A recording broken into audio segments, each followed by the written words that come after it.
안녕하세요. 시내가 책방입니다. 저는 책방지기 한걸음씩입니다.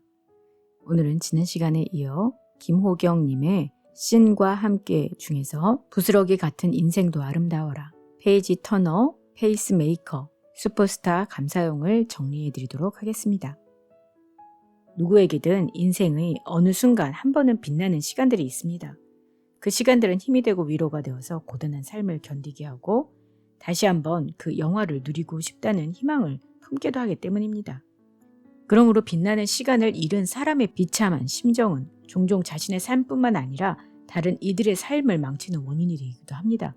절대적 시간을 빼앗은 상대방에 대한 분노가 그의 온 삶을 지배하며 상대방에게 원망을 퍼붓기 때문입니다. 영화 페이지 터너는 넉넉하지 않은 가정이지만 멜라니는 피아니스트를 꿈꾸며 유명 음악학교에 입학하고자 끊임없이 노력합니다.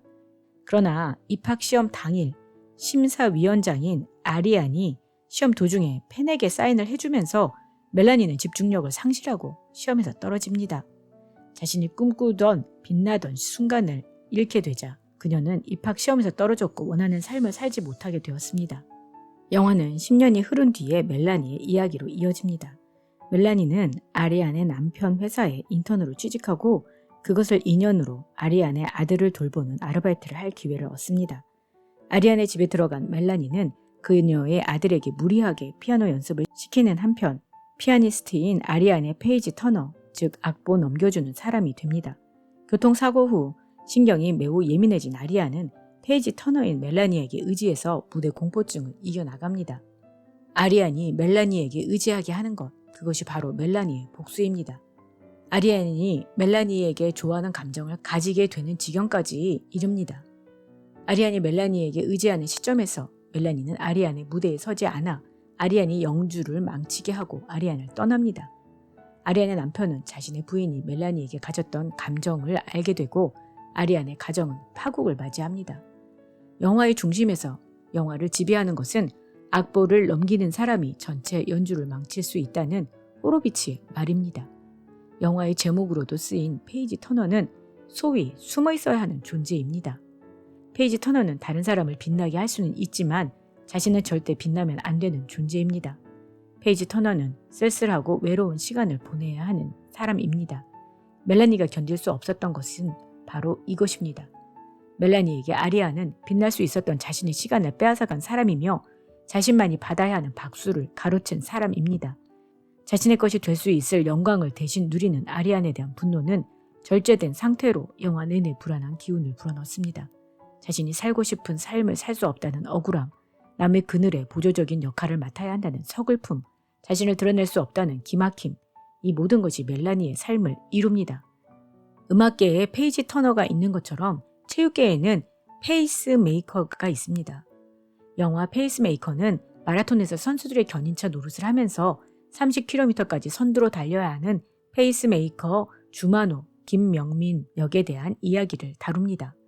페이스메이커는 늘 다른 사람들이 1등을 위해서 달리며 자신을 위해서 영광이나 메달 따위는 꿈도 꿀 수 없는 존재입니다. 남들이 다 아는 마라톤을 완주할 수도 없습니다.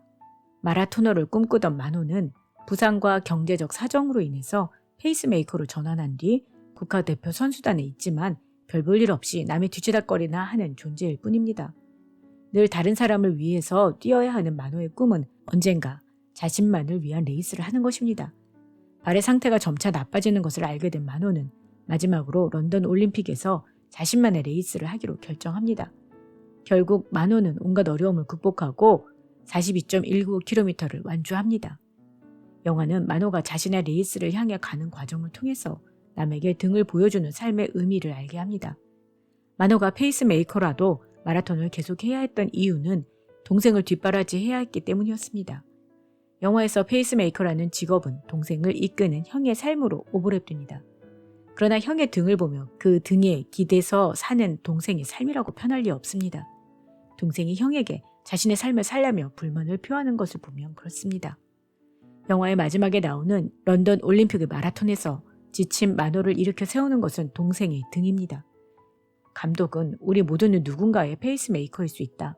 선택받거나 성공한 이들이 아닌 이상 대부분의 사람들은 만호와 비슷한 면을 가지고 있다고 생각한다. 그런 평범한 사람들에게 희망을 주는 이야기를 하고 싶었다고 연출 의도를 밝혔었습니다.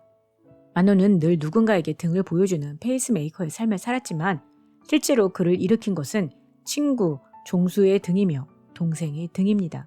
페이스메이커의 희망은 마노도 누군가의 등에 의지하고 있는 존재라는 사실입니다. 삶이란 이렇듯 서로 의지하며 서로 일으키며 사는 것이 아닐까요? 마노의 삶은 희망이 되지만 멜라니는 무대 위 페이지 터너라는 자신의 역할에서 내려와서 자신의 삶을 살지 못합니다. 무대 위보다 무대 아래에 더 많은 삶이 있다는 것을 알지 못합니다. 그래서 멜라니의 삶은 비극이 됩니다. 성경의 지혜는 멜라니가 보지 못했던 이 사실을 알게 합니다. 세상의 부귀영화를 누리며 빛나는 모든 순간을 경험한 전도서 저자는 인생의 모든 것이 헛되다고 말합니다.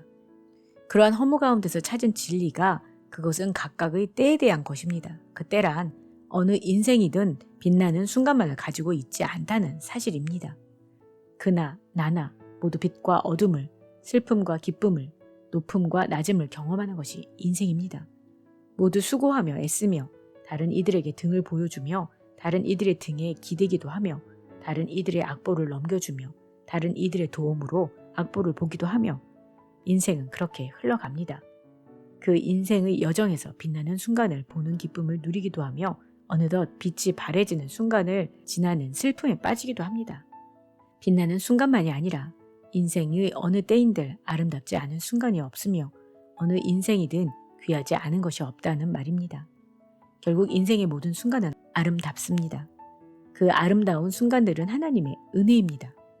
기다리며 현재 누릴 수 있는 이 평범한 일상을 누리고 감사할 수 있을 뿐입니다. 인간은 지금의 고난의 의미를 알지 못하며 지금이 빛나는 그 순간이라는 것도 깨닫지 못합니다.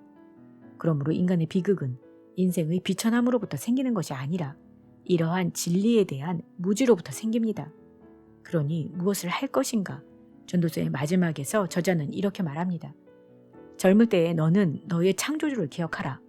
고생스러운 날들이 오고 사는 것이 즐겁지 않다고 할 나이가 되기 전에 해와 빛과 달과 별들이 어두워지기 전에 먹구름이 곧 비를 몰기 오기 전에 그렇게 하여라. 모든 것이 끝나는 때, 더 이상 손 쓸 수 없는 때가 오기 전에 내 창조주를 기억하라고 말합니다. 하나님을 아는 순간, 하나님의 사랑을 기억하는 순간, 인생은 빛을 내며 삶은 의미를 얻을 수 있기 때문입니다. 다른 이를 위해 악보를 넘겨주어야 하는 작아진 순간에도 등을 보이며 다른 이의 페이스를 조절해 주어야 하는 숨막히는 순간에도 말입니다. 결국 빛나지 않는 인생을 빛나는 것으로 만드는 것은 자기 자신입니다. 자신만이 다른 이에게 품었던 분노와 자만을 자신의 삶에 대한 자긍과 감사로 만들 수 있습니다. 창조주 안에서 말입니다. 늘 꼴찌를 하던 구단의 패전처리 전문 투수에게 슈퍼스타라는 이름을 붙여준 영화 슈퍼스타 감사용은 이런 인생에 대한 헌사입니다. 1982년 프로야구가 출범하고 당시 산미 슈퍼스타즈의 투수가 된 감사용의 실화를 바탕으로 합니다. 감사용 이범수는 야구 선수가 되는 것이 꿈이었지만 여러 가지 조건상 애초부터 될성부른 나무는 아니었습니다.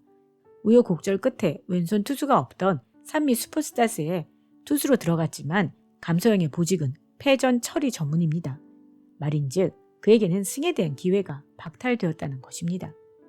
오비베어스의 박철순 공유가 20연승의 신화를 이룩할 수 있는 게임에서 산미 슈퍼스타스와 오비베어스가 맞붙게 되었을 때 사람들의 염원대로 산미는 패했고 박철순은 프로야구 원년의 영웅이 되었습니다. 그러나 영화는 패배에도 불구하고 감사형의 빛나는 모습을 호쾌하게 보여줍니다.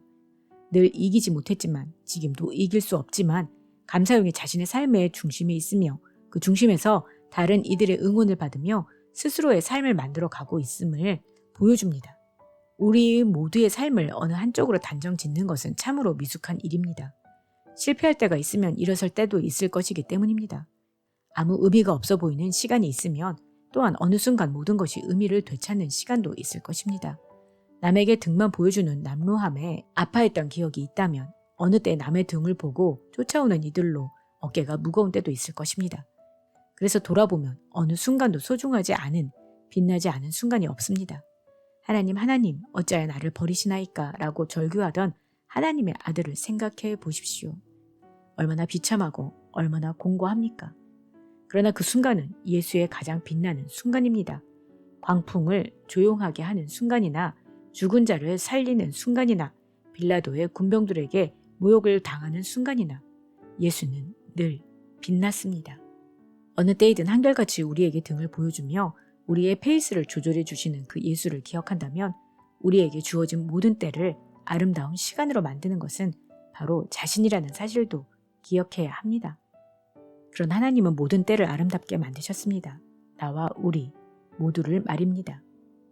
네, 다음 시간에는 괜찮아, 같이 가자, 엑스맨, 괜찮아, 사랑이야, 맨인 블랙을 정리해 드리도록 하겠습니다. 그럼 다음 시간에 뵐게요. 안녕히 계세요.